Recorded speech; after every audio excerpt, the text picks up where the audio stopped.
भक्तों, जय श्री राम। अब हम सुनाएंगे कल्याण पत्रिका से याद रखो लेख जो आपके भक्त के मन को प्रभु के चरणों की ओर मोड़ता है और भगवान की भक्ति प्रदान करता है। ये हर महीने की कल्याण पत्रिका में छपता है, जो बहुत ही प्रेरणादायी होता है। कल्याण याद रखो, भगवान ने तुमको जो कुछ दे रखा है वे केवल तुम्हारे द्वारा देख रेख रखने और सेवा करने के लिए। इस देख रेख और सेवा का उद्देश्य भगवान की आज्ञा का पालन अथवा उनका प्रीति संपादन। अतः भगवान ने तुमको जैसी जो कुछ शक्ति दी है उसका पूरा उपयोग करके तुम्हें भगवत प्रीत्यर्थ सेवा कार्य में लगे रहना चाहिए।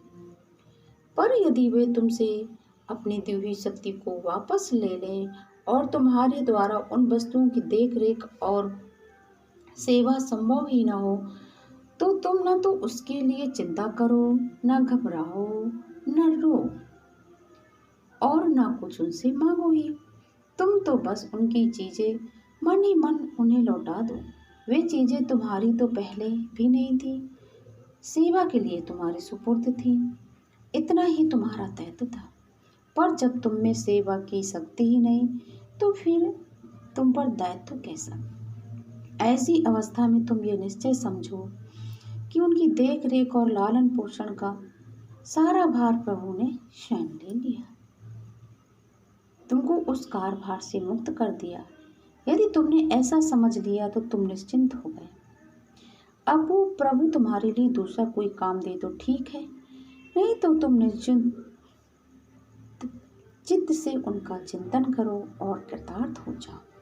पर यदि अहंकार को लेकर तुमने भगवान के भार ग्रहण को स्वीकार न किया और हठपूर्वक मांगते जांचते ही रहे, तो निश्चय समझो होगा तो प्रभु की मंगलमयी इच्छा और विधान के अनुसार ही तुम्हारी बंधन की गांठ नहीं छूटेगी और तुम्हारा जीवन दुखी हो जाएगा। याद रखो, तुम स्वतंत्र कर्ता नहीं हो और न तुम किसी वस्तु के स्वामी ही हो। तुमने जानबूझकर इस आफत को अपने सिर पर ले रखा है, और जब कभी भगवान कृपा करके तुम्हें इस आफत से छुड़ाना चाहते हैं, बंधन से मुक्त करना चाहते हैं, तब तुम उनका विरोध करते हो, अपनी असम्मति प्रकट करते हो और कहते हो कि ये काम तो मैं ही करूँगा। फिर जब भगवान ये कहते हैं कि पालन पोषण और देख रेख का भार यदि तुम मुझ पर नहीं छोड़ना चाहते हो, तो चलो मैं इन वस्तुओं को ही तुमसे हटाकर दूसरी जगह भेज देता हूँ। फिर तो तुम पर कोई दायित्व रह ही नहीं जाएगा।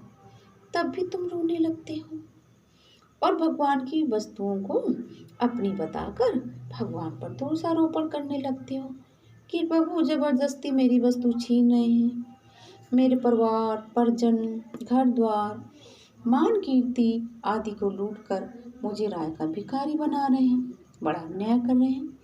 मैं ऐसे भगवान का विरोध करूँगा। भगवान फिर हंस कर कहते, भाई तुम्हारी तो कोई चीज़ न थी और न है। तुम झूठ मूठी मोह की मदरा पीकर नशे में चूर हुए इन्हें अपनी बता रहे हो और मुझ पर दोषारोपण कर रहे हो। फिर इन चीज़ों को तुमसे लेकर यदि तुमने इसमें सचमुच मेरी कृपा का दर्शन किया, तो मैं तुम्हें वे अमूल्य वस्तु दूंगा जिससे बढ़कर कोई वस्तु नहीं है और जिसे पाने के लिए बड़े बड़े लोग तरसते रहते हैं। इस पर भी तुम नहीं मानते, रोना कल्पना नहीं छोड़ते।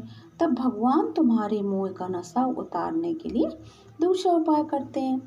तुम पहले ही भगवान की बात पर विश्वास कर लेते तो नशा इतना बढ़ता नहीं और जो था वह भी तुरंत उतर जाता।